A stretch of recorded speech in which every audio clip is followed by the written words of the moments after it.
Hey everyone, and welcome to another video. Today I want to talk about people overhyping games, primarily because there still are a lot of people that are hyping up Cyberpunk 2077.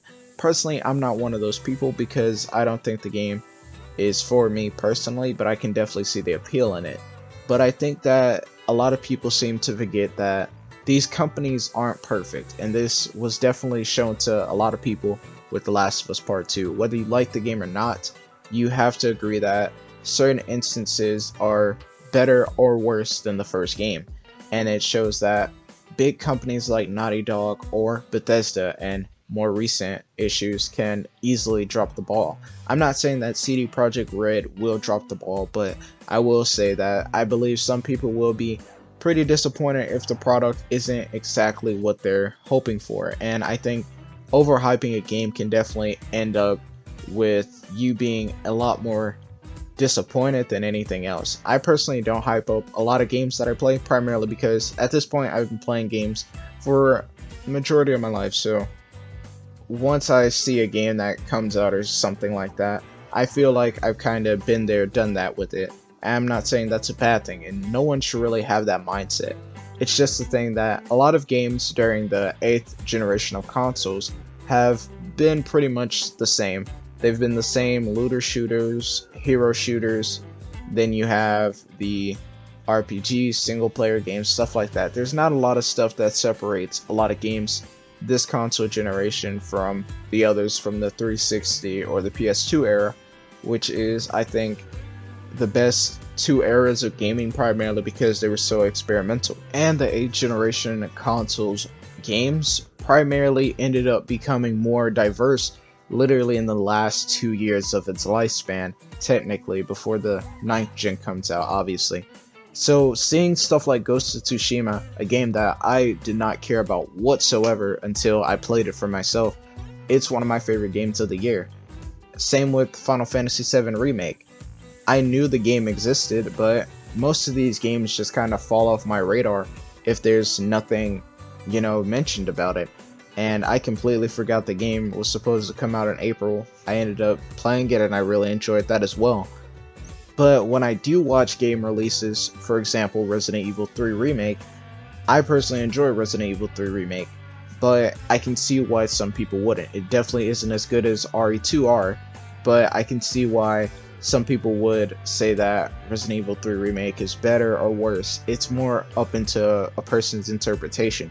But that's not really what you want as a developer, because as a developer you definitely want to have most, or if not majority, of people like the game, instead of having it being split between the middle. The game is bad, the game is good. Marvel Avengers is also a good example of this. 2019 also has its own problems with a lot of games being overhyped and a lot of people being disappointed after the game's launch. The biggest offender of this was Kingdom Hearts 3, primarily because people have been waiting for the third game in the series for, I believe, 13 years. So that's a really long time to get a product that half of the fan base doesn't really like, and it's more catered to newer fans, which isn't a bad thing, but it wasn't handled in a good way. And I personally love Kingdom Hearts 2. It's definitely my favorite Kingdom Hearts game, like a lot of other people's. And seeing Kingdom Hearts basically be watered down into something that is more, I guess, a button masher, when Kingdom Hearts 2, if you played it on critical mode, does require a lot more thinking and somewhat strategy.